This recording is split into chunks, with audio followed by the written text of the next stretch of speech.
Hello students, today we will start from sum number 6 of exercise 13.3. sum number 6 है बेटा देखो. A showpiece is marked at rupees 1100 including excluding है आपका GST in shop. एक showpiece है और उसकी जो मार्क्ड प्राइस है वो कितनी है, रुपीज़ 1100 है, जिसके अंदर क्या है आपका जीएसटी इंक्लूड नहीं है. एक्सक्लूड का मतलब क्या होता है बेटा, इंक्लूड नहीं है, उसके अंदर जीएसटी उसमें नहीं है. How much will the customer pay for the showpiece including GST. अगर उसमें जीएसटी लग जाए तो आप कितने रुपए, जो शॉपकीपर कस्टमर है वो कितने रुपए पे करेगा. If the rate of GST on A showpiece is 28%. अगर उस पर जीएसटी कितने परसेंट लगे, 28%, तो आप उसकी जो अमाउंट कितना कस्टमर कितना पे करेगा ये आपने फाइंड आउट करना है. देखो हम निकाल सकते हैं. मार्क प्राइस हमने लिखी है यहाँ पे 1100 और रेट ऑफ जीएसटी है 28%. तो हम इसके ऊपर क्या आपने जीएसटी जो भी आपने पेड की है वो निकाल सकते हैं. जीएसटी कितने दी, 1100 मल्टीप्लाई 28 बाई में 100, कितने रुपए दिए, रुपीज़ 308 हमने इस पे जीएसटी पेड कर दिया. Price of showpiece including GST, तो जीएसटी इंक्लूड होने के बाद आपकी जो प्राइस है वो कितनी हो जाएगी, 1100 प्लस में 308, कितने रुपए, 1408 रुपीज़ आपको पे करने पड़ेंगे. मीन्स जो कस्टमर है उसको कितने रुपए देने पड़ेंगे, 1408 रुपये उसको 28% जीएसटी लगने के बाद पे करने पड़ेंगे. नेक्स्ट क्वेश्चन है सेवन्थ क्वेश्चन में fill in the missing numbers in the boxes in the following bills. ये बिल दे रखे हैं बेटे और बिल में आपने फिल करने हैं जो भी चीज़ आपको ये ब्लैंक दे रखे हैं यहाँ पे आपने फिल करना है. तो फर्स्ट पार्ट है देखो, इसका अमाउंट दे दिया 1000, इस पे CGST कितना लगा 6% और SGST कितना 6%. तो यहाँ पे आपने फिल करना है. ये कैसे निकालोगे आप देखो, मीन्स सेंट्रल गवर्नमेंट को जो टैक्स देना है आपने वो कितना देना है, 1000 पे 6%, इसका मतलब 1000 मल्टीप्लाई 6 डिवाइड बाई में 100 से नीचे से 20 कैंसिल कर देंगे और 10 को 6 से मल्टीप्लाई करेंगे तो आपका ₹60 आ जाएगा. तो कितने रुपए पे करने पड़ेंगे हमें, 60 रुपीज़ आपको पे करने पड़ेंगे. ऐसे ही जो आपका ये भी 6% है, स्टेट गवर्नमेंट को जो आपने टैक्स पे करना है वो भी कितना है 6%. तो ये भी 6% यही सेम आएगा. मीन्स दोनों में 60-60 आप फिल करोगे. नेक्स्ट आपका बी पार्ट है. बी में देखो अमाउंट आपसे पूछ लिया कितना अमाउंट है, मीन्स स्टार्टिंग में जो मार्क प्राइस है वो कितनी होगी. आपको जो सेंट्रल गवर्नमेंट को टैक्स पे किया 9% इक्वल ₹9 रुपीज़ आपने सेंट्रल गवर्नमेंट को दे दिया और ये स्टेट गवर्नमेंट को 6% दे दिया. तो ये कितना पे किया आपने, 9 और 9 18 रुपीज़ आपने पे कर दिया. टोटल जो टैक्स पे किया है वो टोटल दिया कितना है 118. तो हम क्या अमाउंट कैसे निकाल सकते हैं, स्टार्टिंग में टैक्स पे करने से पहले हमारे पास कितने की चीज़ थी ये 118 में से हम क्या लेस कर देंगे, 18 को लेस कर देंगे. मीन्स आपकी क्या थी 100 रुपीज़ की वो आइटम्स आपके पास था. फिर आपने ये टैक्स पे किया, इनके ऐड करने के बाद आपने टोटल कितना 118 इसके लिए पे किया. ऐसे जो सी पार्ट है उसमें पूछ रखे आपसे देखो अमाउंट दे दिया आपको और इसकी परसेंट आपने फाइंड आउट करनी है. सेंट्रल गवर्नमेंट का टैक्स दे दिया ₹121.50 और आपका जो स्टेट गवर्नमेंट का वो भी दे दिया सेम. दोनों में टैक्स पे किया आपने सेम. तो हम क्या करेंगे, इसकी परसेंट फाइंड आउट करनी है. तो हम एक की आपकी परसेंट फाइंड आउट कर लेंगे और हमारा क्या आ जाएगा, अगर सेंट्रल की फाइंड आउट करते हैं तो आपका स्टेट गवर्नमेंट का जो टैक्स है वो भी सेम आ जाएगा. और इसको हम कैसे फाइंड आउट करेंगे, देखो इसमें टोटल भी हमें दे दिया, टैक्स भी हमें दे दिया और ये अमाउंट भी हमें गिवन है.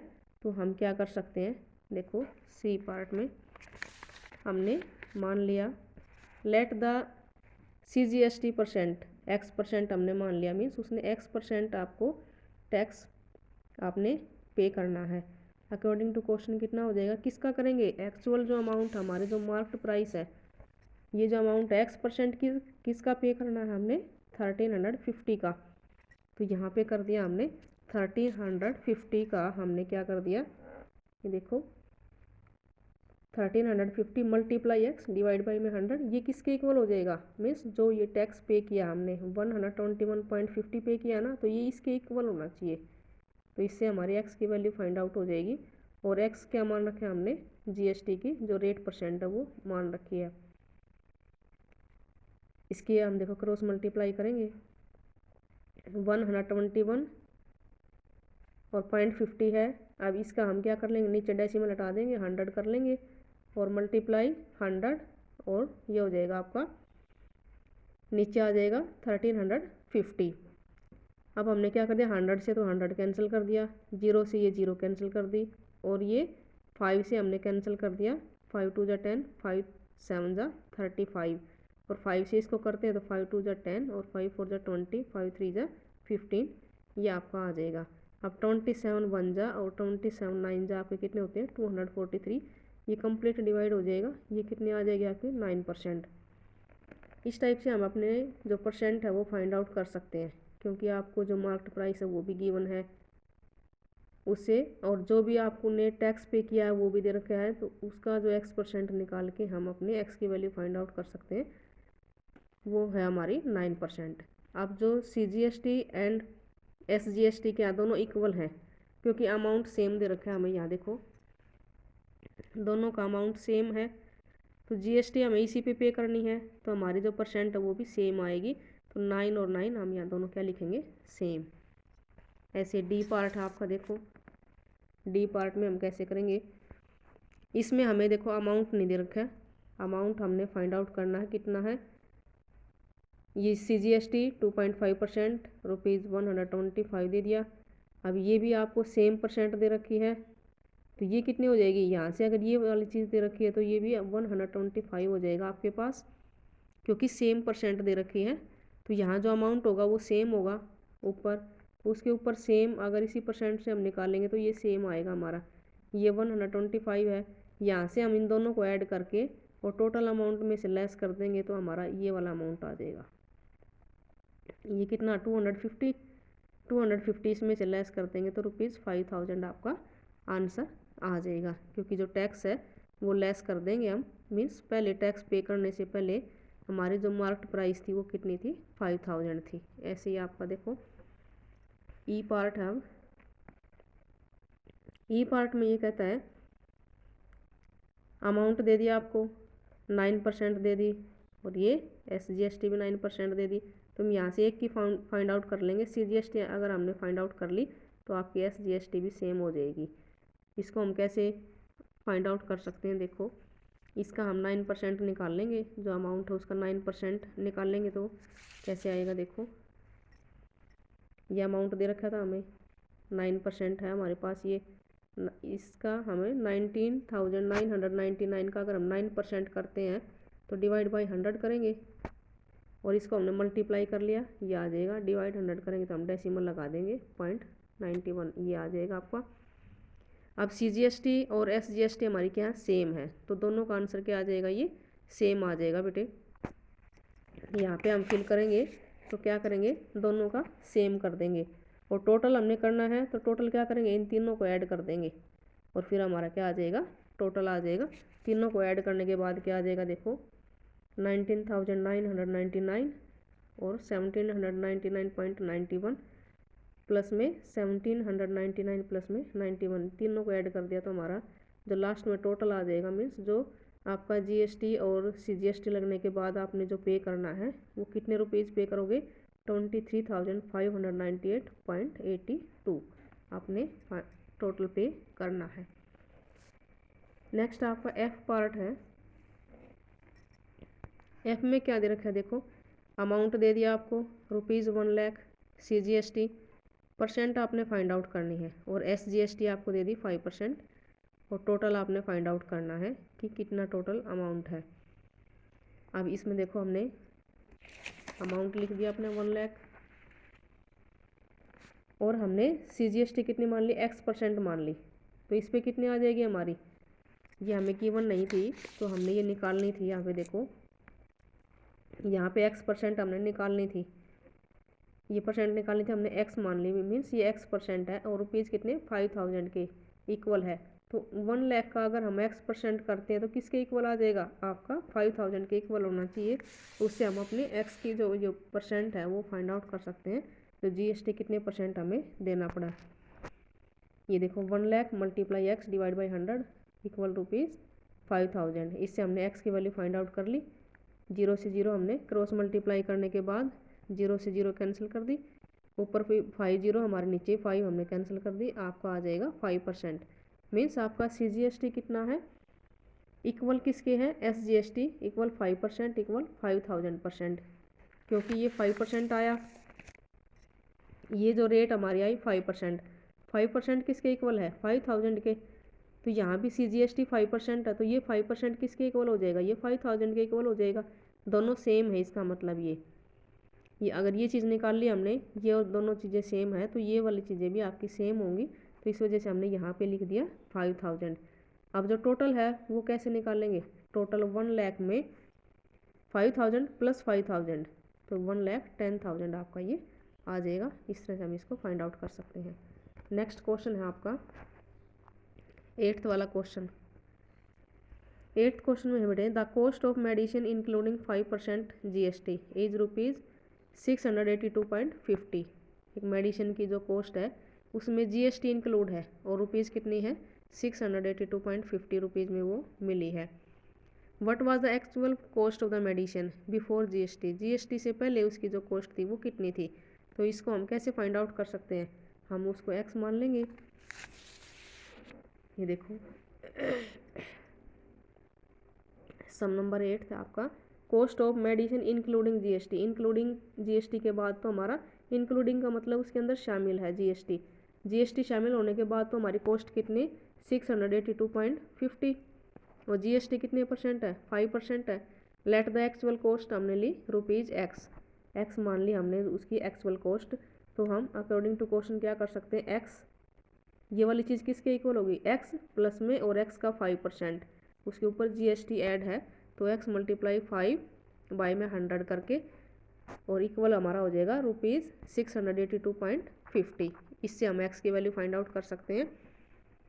एलसीएम लेंगे 100x प्लस में 5x और ये 105x बाई में 100 इक्वल 682.50 और x की वैल्यू आ जाएगी आपकी ₹650। इसको हम कैंसिल कर देंगे, 100 से 100 को हमने कैंसिल कर दिया और ये मैंने 5 से कैंसिल कर दिया बेटे। आगे यहाँ पे 5 2 जा 10, 5 1 जा और ये 5 पे करते हैं तो 13,650 आ जाएगा।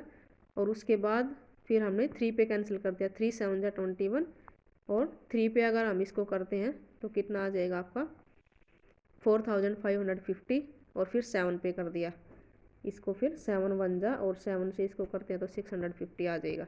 तो एक्चुअल कॉस्ट कितनी आ जाएगी आपकी 650 रुपीज़ आपकी एक्चुअल कॉस्ट है। और टैक्स लगने के बाद आपको कितने पे करने पड़े, टैक्स के बाद आपको ₹682.50 पे करने पड़े। इस उससे हम अपने फाइंड आउट कर सकते हैं। नेक्स्ट क्वेश्चन देखो आपका 9th क्वेश्चन है, the cost of a shampoo बोतल before GST and after GST ₹300 and 336। जो कॉस्ट है एक शैम्पू के बोतल है बेटे उसकी GST लगने से पहले, बिफोर GST मीन्स GST लगने से पहले 300 थी, उसके बाद में कितनी है 336। तो calculate the percentage of GST taken on the shampoo की बोतल, ऑन द शैम्पू बोतल। तो शैम्पू की बोतल के ऊपर कितने परसेंट का टैक्स लगा है वो आप अपने आप फाइंड आउट कर सकते हो। कैसे, 336 में से 300 को लेस कर लेना, कितना आ जाएगा 36 आ जाएगा। 36 आने के बाद 36 किसके ऊपर टैक्स लगता है 300 पे, 36 डिवाइड बाई 300 मल्टीप्लाई में 100 और आपकी जो रेट है वो आ जाएगी कितने परसेंट उस पर GST लगा है, मल्टीप्लाई 100 करने के बाद आप इसका आंसर फाइंड आउट कर लेना, do your self. Next question है 10th, the bills for a mattress when purchased by shopkeeper. जो बिल दे रखा है बेटे मैट्रेस का, परचेज किया जाता है बाय शॉपकीपर। जब शॉपकीपर परचेज करता है मीन्स दुकानदार जब एक मैन्युफैक्चरर से मीन्स जहाँ से ये चीज़ें बनती हैं वहाँ से अगर ख़रीदारी वो करता है, and when sold by the shopkeeper to a customer, और जब एक दुकानदार के द्वारा ग्राहक को जो चीज़ बेची जाती है उसके दोनों के बिल हैं। फर्स्ट बिल किसका है? Bill paid by shopkeeper. Shopkeeper ने जो मैन्युफैक्चरर को जो बिल पे किया है कितने रुपीज़ का? 8260 का। और ये है कस्टमर का bill paid by customer. Customer के द्वारा जो शॉपकीपर को जो पेड किया गया है वो रुपीज़ कितने हैं? 11,800 रुपीज़ इसी पे किया गया है। तो इसमें पूछ के रखे आपसे, देखो फर्स्ट क्वेश्चन पूछ रखा है the amount of GST paid by shopkeeper to manufacturer. कितना जीएसटी पेड किया शॉपकीपर ने मैन्युफैक्चरर को? कितना जीएसटी पेड किया? तो देखो जीएसटी के अंदर हम क्या लेते हैं? दोनों चीज़ों को इंक्लूड करते हैं बेटे, सीजीएसटी एंड एसजीएसटी। तो दोनों 630 पे किए उसने। 630 तो सीजीएसटी पे किया है और 630 उसने एसजीएसटी पे किया। तो टोटल कितना? 1260 रुपीज़ उसने पे किए किसको? मैन्युफैक्चरर को। क्योंकि शॉपकीपर का पूछ रखा है इसने। शॉपकीपर ने मैन्युफैक्चरर को कितने दिए आपके? जीएसटी के रूप में। तो जीएसटी के रूप में कितने रुपए पे किए? 1260। बी पार्ट है the amount of GST paid by customer to shopkeeper. Customer ने शॉपकीपर को कितना जीएसटी पे किया? कस्टमर का बिल ये है बेटे, कस्टमर को ज़्यादा पे करने पड़ेंगे क्योंकि जो आपका शॉपकीपर है वो तो गवर्नमेंट को पे करता है और ये गवर्नमेंट को जो पे करता है और अपना प्रॉफिट भी निकाल के फिर ये कस्टमर से लेता है, तो हमें तो कस्टमर को भी पे करना पड़ेगा। उसको जो कस्टमर को शॉपकीपर को भी पे करना पड़ेगा, तो हमारा ज़्यादा हो जाता है। तो ये क्या है आपका कस्टमर का 900 और 900 मीन्स 1800 उसने किसको? शॉपकीपर को पे किया। कस्टमर टू शॉपकीपर, कस्टमर का पूछ रखा, तो कस्टमर ने दोनों मिला के कितने? 1800 पे किए। नेक्स्ट ये पूछता है the amount of GST paid shopkeeper to government. Shopkeeper ने गवर्नमेंट को कितना पे किया? अब देखो उसने हमारे से कितना लिया था? 1800 और उसका जो उसने जो पे किया था वो कितना? 1260। तो इसमें उसने हमारे से कितना लिया? 1260 लेस इसमें से कर देंगे तो उसने जो गवर्नमेंट को पे किया 540 उसने गवर्नमेंट को पे किया। इसमें से उसने हमारे से लिया 1800 का माइनस रुपीज़ 1200 उसने अपना प्रॉफिट ले लिया और रुपीज़ 540 उसने किसको पे कर दिया? गवर्नमेंट को पे कर दिया। तो ये जो हमारे उस पर है 1800 टोटल जो हमने पे किया है, जो कस्टमर के लिए होता है वो शॉपकीपर का और मैन्युफैक्चरर का दोनों का मिला के उसमें होता है बेटे। तो 1800 जो कस्टमर से लिया गया उसमें से हम शॉपकीपर ने जो पे किया है वो लेस कर देंगे और आ जाएगा गवर्नमेंट को उसने कितना पे किया? रुपीज़ 540। Okay, thank you.